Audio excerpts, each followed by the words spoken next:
is even in our political, in our political system, when politicians will vote the way that they want to without regards to how the people at home want them to vote. A politician should never go and vote on something because that's how they feel. Right. A good politician will vote for something that they are against. A good politician will vote against something that they are for because that's what the people that voted for them want them to vote. They are there as a representative of the people. And that's just another form of that. It's imposing, and it'd be one person that will cast their vote on a particular law that does not represent their people at home. And it is enforcing their views upon the people at home. And it's not just in people that's protesting. It really starts in politics with our politicians doing the exact same thing. I guess as far as that goes, I guess you've heard the old adage that, absolute power corrupts absolutely. And, I hope, I'm trying to be optimistic and hope that we're going to see a grassroots movement of,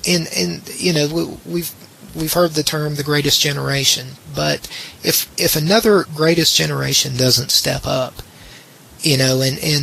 how close we came with this last election and how close we still teeter,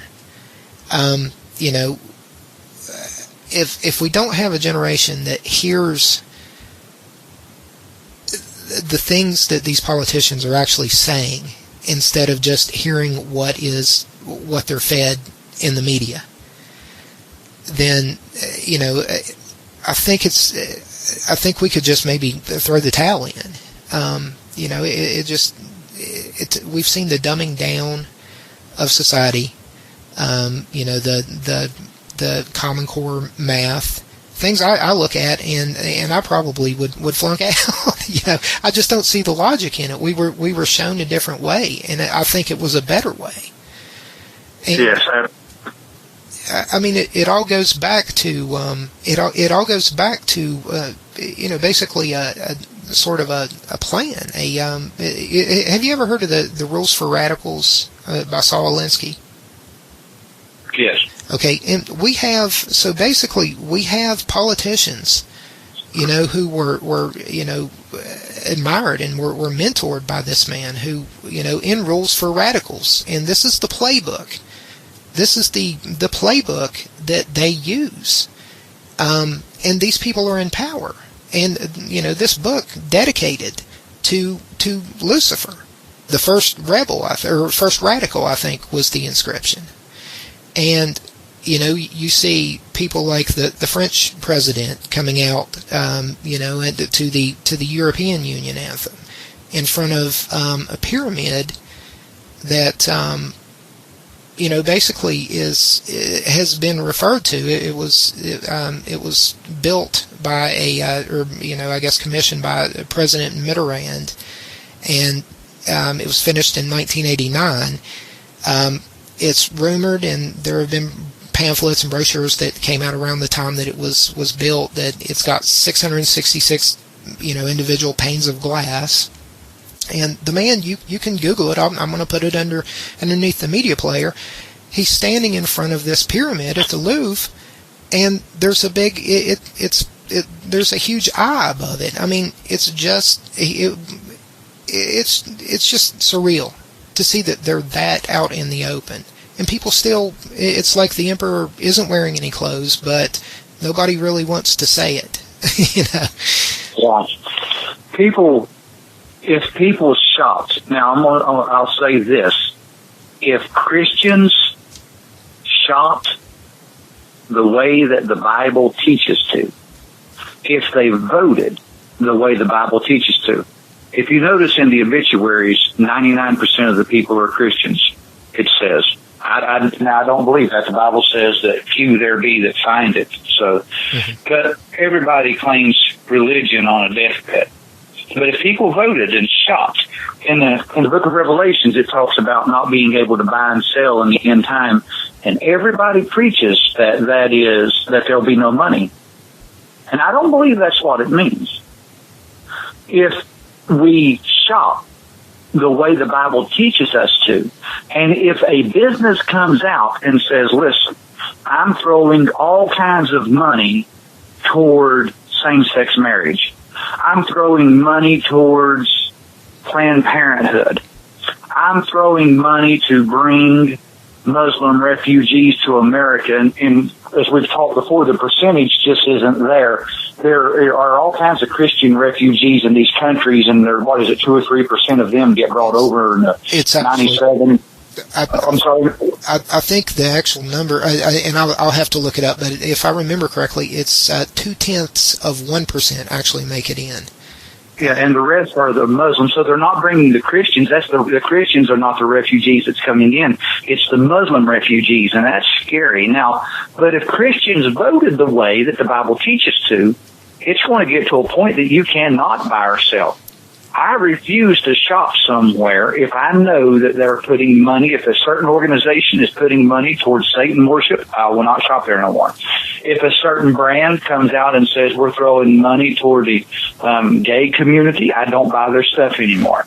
If a coffee shop comes out and says that we'll hire these illegal immigrants and these refugees that are coming in illegally, that you come to us, we'll hire you, I don't go there anymore. I didn't need them 20 years ago. I don't need them now. And when people start realizing those companies need our dollars more than we need their product, if people would look at it like that, they would change their views. And there's these billionaire liberals that are throwing money to incite riots. They're throwing money out to these people. I find it hard to believe that everybody that's out there rioting and everybody that's out there, like that clip you showed me, that's out there trying to cause a peaceful protest harm, I find it hard to believe that they're missing work and not getting any money out of it. Well, you heard him say, how much is George Soros? Are you working for George Soros? And I think, and one of the guys said, yeah, he's paying me. And he said, how much is he paying you or something? He says, a lot or something like that. Yeah. So you have, but if we start dipping into these billionaires' pockets, see, that's the only way. I don't believe in bloodshed. I don't think that we ought to be violent people.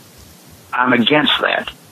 I am for dipping into their wallets. And you can just simply do that by staying home or saying, no, I'll go here instead of going there. I'll watch this instead of watching that. And when we dip into their wallets, remember, they're in the business to make money. Mm-hmm. And the Bible says the love of money is the root to all evil.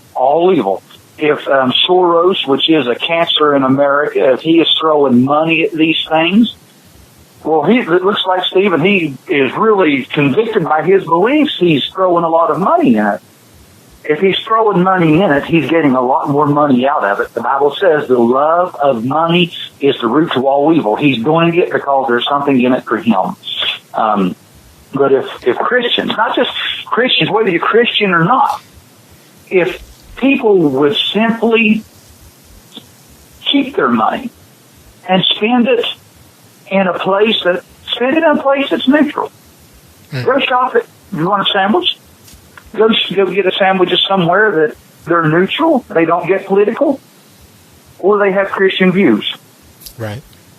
But if they come out and admit that they're doing things that I would call putrid, I encourage people to stay away from it. And I encourage pastors, and I shame pastors across the United States for not standing up and being a little bit more political in the pulpit. Well, you vote how you feel. You cannot tell people how to vote. But when you've got congregations of 2,000 and 3,000 people, and some of them have even more, and those numbers carry a lot of weight. And if you look and say, I urge you not to vote for people that stands up for And I'm blunt. I believe that an abortion is worse than picking up a rifle and walking out the street. And I'm against both. I don't want no one getting me wrong. But a poor, defenseless baby in its mother's womb cannot run. It don't have a wall to hide behind. It can't climb in a hole. It's there. Well, will be protected. It's unborn, and it has life. If you remember, not to cut you off, Steve, but if you remember that video of those people in the rotunda there at the Capitol, that was I believe a anti-Planned Parenthood, or a sort of a right to life type of event there, and those people were literally walking around with the spaced out look, yelling, chanting Satan, Satan, while these people were protesting. And yeah. Again, it just all goes back to the same thing, in my opinion. Yeah. If the other group is out there, the left is out there, you don't see the right coming out and doing that. If someone is giving a peaceful protest, there should be no call to. And again, if the police have to show up at a protest, the protesters are wrong. Well, that's the thing. And you made a good point, and I kind of had seen the same thing. I ran across this article the other day when I was off, and just was kind of, thumbing through it, and it was just sort of a collection of pictures from the Vietnam War, from the beginning to, all the way to the end of it, and it just. I saw a lot of relation between what we're seeing now and what we saw then, only to the nth degree with us. Can you imagine back then if everybody had, a mobile camera that they could instantly broadcast to everyone in the world? And I think that's a good weapon. Not just hitting them in the pockets, but sunlight is, the best, disinfectant, basically. Yeah. And I think the dawn of the camera age, it should have gone the other way, in my opinion. It should have. Our politicians should have cleaned up their act, but now we watch cat videos and are spoon-fed lies, and I just don't understand how it got here. I guess maybe we were meant to. You made a good point, and like I said before, Babylon is confusion.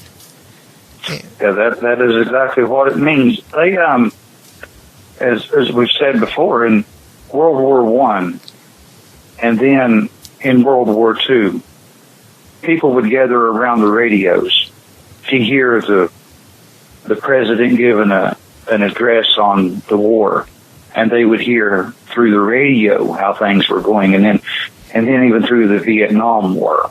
And I salute all of our men and women in uniform. I think they deserve a lot more respect, a lot more finances, a lot better insurance than what they're getting. And but during the Vietnam War, the television cameras in the other wars, the television cameras were not there present at wartime like they were in Vietnam. And the protest, let me say this, the protester was locked up inside of people, and the video cameras brought it out.